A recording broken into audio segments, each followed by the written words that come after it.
Hello and welcome to another video from the only channel that you need to not only survive the current apocalypse but actually enjoy. Today's video is going to be about the Easter egg hunt. Easter will be coming up in a couple of months, and maybe the information I share with you today will allow you to make an informed decision as to whether you want to participate in an Easter egg hunt or avoid it. Now, I made a video last week, and I said in that video that I had gotten some information from 3 of my subscribers that I never would have thought of on my own. It was just some things they told me that something clicked, and I realized where the Easter egg came from. And I'll tell you what these people told me. One of them said that when he saw my video about the lunar eclipse, that the lunar eclipse to him looked like the eyeball or the egg in the center of the all-seeing eye image that we're all aware of, or we're all familiar with. Another one told me that he had looked up in the sky at the moon and he saw 3 airplanes, and when the airplanes approached the moon they started making contrails, and when they got done the moon was in the center of the all-seeing eye, or of the triangle. And then another subscriber, after watching a video where I talked about the star wormwood, and in there I said I really wasn't able to prove what I thought the star wormwood was. In fact, I didn't even want to say anything about it because I just didn't know. And so he wrote me and said the star wormwood actually comes from the phrase Astarte Absinthe, which is the goddess Diana. And so I did a little research on that. Now, these 3 things may not seem to be related, but they are. All the videos that I make are they're very good standalone videos. The information that you get from them, you can understand everything in the video just from what you learned from those videos. However, we're at the point where you really need to watch my previous videos to understand the videos I'm making today. This video that I'm making right now may not make any sense to you if you are a new viewer and are not familiar with the All-Seeing Eye series that I did, or the Written in Stone series that I did. In particular, the video, the Urim, the Thummim, and the Sea of Glass, which is part of the Written in Stone series. But part of the confusion that people have with the Bible, why it sometimes doesn't seem to make sense, is because of translation. And a big part of that is that languages change over time. So the Bible started being written 3,500 years ago, and 3,000 years ago some of the words would have been different than the words that existed 500 years earlier, and we know that from our own culture. You look at some books from the founding fathers and it's like it makes no sense if you try to figure out. Even the letters don't look like our letters today. And if you go back even further to like the Middle Ages, completely different language, and that was not that long ago. So words in the Bible change, and rather than just maintain who those characters were, the translators will assign a different translation to each one of those words, so that a word that changed a teeny tiny bit over a 500-year period would be a completely different word in the English language. And we'll give you some examples. In the original book of the Bible, Genesis, Eve is given 2 names. The first one is Eve, that we are familiar with. The second one is woman. But that's not what the Bible says. In the original Hebrew, where it says woman, it originally said Ishasha. Ishasha. Later, when it says Eve, what it actually says is Sheve. Sheve. Now, the problem with that is that as time goes on, she's referred to again, but the name's just a little bit different, and so we get a different word. And by the time we get to the very end of the Bible, she's actually called Diana. Not in all Bibles, but in some Bibles she's Diana. And that's because of the false worship that surrounded her. She was the mother of everyone on the earth. She was the first woman, and that's what these 2 words mean.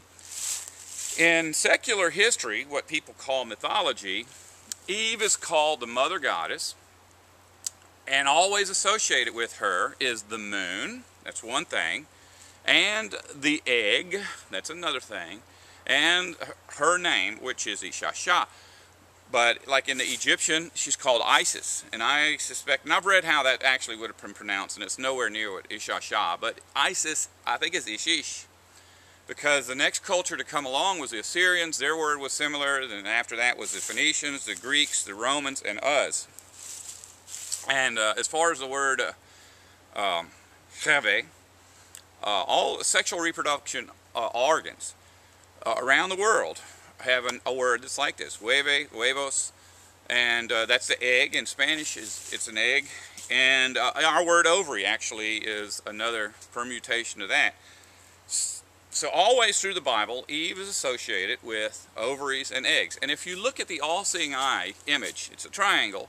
What it really is an inverted female. It's the inverted female reproductive organs of Eve. If you turn it around, it's the vagina. But the eyeball is not part of the vagina. It's the internal sexual reproductive organs, the ovary or the zygote. And the reason for that is, being that she's the mother of all human beings on the earth, her ovary represents all life on the earth. But also, when human females began to have sex with the fallen angels, they reproduced the Nephilim, and Eve was part of that. And so that's part of satanic worship. Now in the Bible, Eve is always associated with Satan. And in the Bible, Satan is called Satan, but he's also called Baal, the god. Now, when we get to the Greek, it talks about Diana that fell from Jupiter. Well, if we look at those words, it's actually, what was her name? Astarte? No, it's Artemis. Artemis that fell from Zeus, and Zeus means the god, just in the Roman culture. So it's the same person all the way through. And we get and as Eve evolves through the Bible, she's called Astarte, Ashtoreth, Artemis. And in the very end, I just found out from one of my subscribers that word that we associate with her, which is the star wormwood, is actually Astarte Absinthe. Astarte Absinthe is just Astarte, Ishtar, Easter, or Ashtoreth. So it's the same exact person all the way through. And it's always the moon. Always associated with the moon. Always Mother Goddess. Always associated with the god, the Baal, Zeus.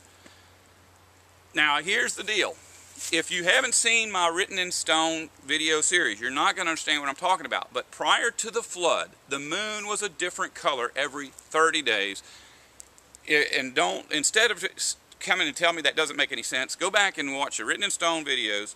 Watch the one called the Urim, the Thummim, and the Sea of Glass, and leave a comment there, because you need that to understand this. It just popped into my head after these 3 subscribers contacted me that the Easter egg hunt was initiated thousands of years ago after the flood by the wicked survivors of the flood, Noah's children that did not stick to Jehovah's standards. That Easter egg hunt is actually a hunt for the hueve, the moon, the egg of Eve, because it stopped changing colors. That's why they would dye these eggs and hide them, because children were looking to find the colored moon that no longer existed. So now you know. Now I understand if you go do a history check on where the Easter egg hunt started, you will see articles that say that Easter egg hunt started in America in the 1700s. And you'll find other people that say that there are records of Easter egg hunts in the Middle Ages over in Europe. And but that's not really how far it goes back, because it is a known fact that all Mother Goddess worship, whether it's Ashtoreth, Ishtar, Easter, or Artemis, Absinthe, all of those were associated with colored eggs. And the stories are all different, but they always have colored eggs. And some of the Mother Goddess stories, the eggs were colored and given to other people as gifts. And, so there is some differences, but there's always colored eggs all the way through history.